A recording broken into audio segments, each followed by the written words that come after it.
আসসালামু আলাইকুম। মেসেঞ্জারে এরকম নতুন একটি অপশন আসছে। এই জিনিসটা কি বা এই অপশনটা কি, এটা দিয়ে কি কাজে লাগে বা এটা দিয়ে কি কি করতে পারবো আমরা বা কোনো ক্ষতি হবে কিনা, সেটা আজকের এই ভিডিওতে আপনাদেরকে দেখানো হবে। সো ভিডিওটি সবাই মনোযোগ সহকারে দেখতে থাকুন।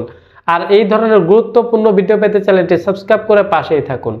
তো আমাদের মেটা এআই এই জিনিসটা আমাদের যে সব কাজে লাগবে সেটা আমি আপনাদেরকে প্রথমে বলে দিচ্ছি, পরে আপনাদেরকে স্ক্রিন শেয়ারের মাধ্যমে আমি সম্পূর্ণটা দেখিয়ে দেব। সো মেটা এআই এই জিনিসটা একটা চ্যাট জিপিটির মতো। আপনি চাইলে এখান থেকে যে কোনো প্রশ্ন করতে পারবেন বা যে কোনো ইমেজ এখান থেকে তৈরি করতে পারবেন বা আপনার নিজের যে ইমেজগুলো আছে, নিজের যে ফটোগুলো আছে সেইগুলা কিন্তু আপনি এডিট করে নিতে পারবেন। সো এটা কিভাবে করবেন সেটা কিন্তু আপনাদেরকে একটু পরে আমি স্ক্রিনের মাধ্যমে দেখিয়ে দেব। আপনি একটা প্রশ্ন পারতেছেন না বা একটা জিনিস আপনি বুঝতেছেন না, সেটা কিন্তু এই মেটা এআই কে আপনি জিজ্ঞাসা করতে পারবেন বা মেটা এআই সাহায্য নিয়ে কিন্তু আপনি এখান থেকে কিন্তু সমাধান নিতে পারবেন।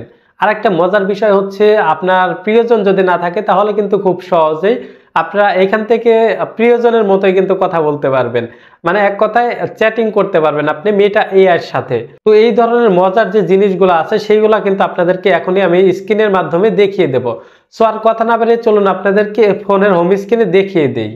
দেন আমরা চলে আসলাম আমাদের ফোনের হোম স্ক্রিনে। এইখান থেকে আমরা মেসেঞ্জারে চলে আসব। এইখান থেকে আমরা দেখতে পারবো যে এই যে আমাদের যে এই অপশনটা আছে, এই অপশনটা কিসের বা এটা আমরা কিভাবে পাবো।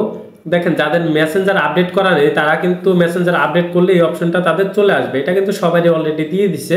সো আপনারা যদি আপডেট করেন তাহলে কিন্তু এটা খুব সহজে পেয়ে যাবেন। তো এই জিনিসটার কাজটা কি সেটা আপনাদেরকে দেখাবো, বা এটার সাথে কিভাবে আপনারা প্রশ্ন করবেন বা কিভাবে এটা যে কোনো ফটো তৈরি করবেন সেটা দেখানোর জন্য এই যে আমি এইখানে ক্লিক করলাম এই লোগোর উপরে। দেন তারপর এইখান থেকে আমি প্রশ্ন করলাম যে তুমি কেমন আছো। দেখেন আমি কিন্তু বাংলাতেই করতেছি, ঠিক আছে, তুমি কেমন আছো। তারপর এখান থেকে আমি সেন্ড করে দিলাম। দেখেন মজার বিষয় যে এইখানে যদি আপনাদের কারোর সাথে মেসেজ করার কোনো লোক না থাকে সেক্ষেত্রে কিন্তু আপনারা খুব সহজে এখান থেকে নিজেরাই মেসেজ করতে পারবেন। দেখেন আমার অ্যান্সার দিছে কি, আমি ভালো আছি ধন্যবাদ, আপনি কেমন আছেন। আমিও ভালো আছি, ঠিক আছে, আমিও ভালো আছি। দেখেন এটা লিখে আমি সেন্ড করে দিলাম। দেখেন তারপর এখান থেকে আমার রিপ্লাই দিচ্ছে, দারুণ, ভালো থাকাটাই তো সবচেয়ে গুরুত্বপূর্ণ। কিছু নিয়ে কথা বলতে চান নাকি কোনো সাহায্য লাগবে, আমি এখানে আছি। ঠিক আছে, আপনি যে কোনো ধরনের কথা কিন্তু ওর সাথে বলতে পারবেন। তারপর আপনার যদি একটা ফটো এডিট করতে হয় সেক্ষেত্রে কিন্তু এখান থেকে এই যে প্লাস বাটনে ক্লিক করে ফটোটা সিলেক্ট করে আপনারা এডিট করতে পারবেন। দেন আমি একটা ফটো এডিট করবো, এর জন্য একটা ফটো সিলেক্ট করলাম। সিলেক্ট করার পরে এখান থেকে আমি লিখে দিলাম যে গেঞ্জির কালারটা চেঞ্জ করে দাও।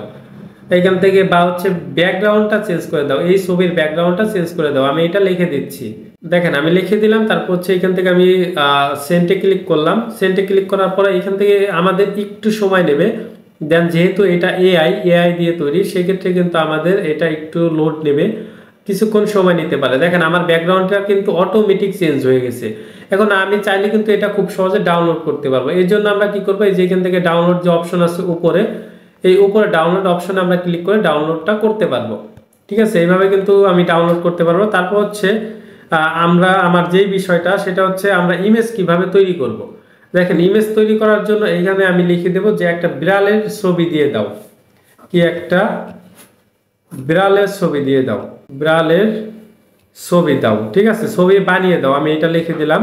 দেন আমি সেন্টে ক্লিক করলাম। তারপর এখান থেকে কিন্তু আমাদের একটু লোড নেওয়ার পরে কিন্তু আমাদের বিড়ালের ছবিটা দিয়ে দেবে।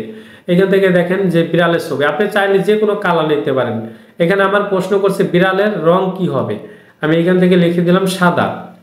সাদা লেখার পরে কিন্তু আমার এই যে এখান থেকে একটা সাদা বিড়ালের ইমেজ দিয়ে দেবে। এই দেখেন আমার কিন্তু এখান থেকে সাদা একটি খুব সুন্দর একটি বিড়ালের ছবি দিয়ে দিচ্ছে। তারপর এটা আপনাদের কোনো সমস্যা হবে কিনা, না এই ধরনের কোনো সমস্যা হবে না এটা থাকলে। বা আপনারা চাইলে যে ওর সাথে যে মেসেজটা করছেন সেটা কিন্তু ডিলিট করতে পারেন। এটা ডিলিট করবেন কিভাবে, এর জন্য উপরে যে আই বাটনটা আছে এটার উপরে আপনারা ক্লিক করবেন। আই বাটনের উপরে ক্লিক করার পরে এই যে এইখান থেকে আপনারা আবার থ্রি ডট মেনুতে, এই যে থ্রি ডট মেনুতে ক্লিক করেন, উপরে দেখতে পাচ্ছেন। দেন থ্রি ডট মেনুতে ক্লিক করে দিলাম। তারপরে এই যে এইখান থেকে আপনার ডিলেট কনভার্সন এইটা আমরা ক্লিক করে দেব। ডিলেটে ক্লিক করবো, আমার কিন্তু সব কিছু এই যে ডিলেট হয়ে গেছে, মানে রিমুভ হয়ে গেছে। আপনারা চাইলেও কিন্তু এটা রিমুভ করে দিতে পারবেন। তো এটা থাকলে কিন্তু অনেক উপকার হবে বা হচ্ছে অনেক কিছু আপনারা খুব সহযোগিতা নিতে পারবেন এইখান থেকে, বা অনেক কিছু অনেক প্রশ্নের কিন্তু অ্যান্সার আপনারা নিতে পারবেন। তো প্রশ্ন যদি করেন যে এই মোবাইলটা তৈরি করছে কে, এই মোবাইল ফোন কে তৈরি করছে, আমি এটা লিখে দিলাম। দেখেন আমি লিখে দিলাম এই মোবাইল ফোনটা কে তৈরি করছে, ঠিক আছে। এটা লেখার পরে আমার কিন্তু এইখান থেকে এই যে খোঁজ হচ্ছে এই মোবাইল ফোন আবিষ্কার হয়েছে কত সালে বা কে তৈরি করছে সেটাও কিন্তু আপনার এখানে দেখিয়ে দিচ্ছে। তো এইভাবে খুব সহজে কিন্তু আপনারা এর কাছে প্রশ্ন করতে পারবেন, বা হচ্ছে কোনো তথ্য অজানা থাকলেও কিন্তু এর কাছে প্রশ্ন করতে পারবেন। তো আশা করি সবাই বুঝতে পারছেন। তো এই ধরনের গুরুত্বপূর্ণ ভিডিও পেতে চ্যানেলটি সাবস্ক্রাইব করে পাশেই থাকবেন। তো সবাই ভালো থাকবেন, সুস্থ থাকবেন, আল্লাহ হাফেজ।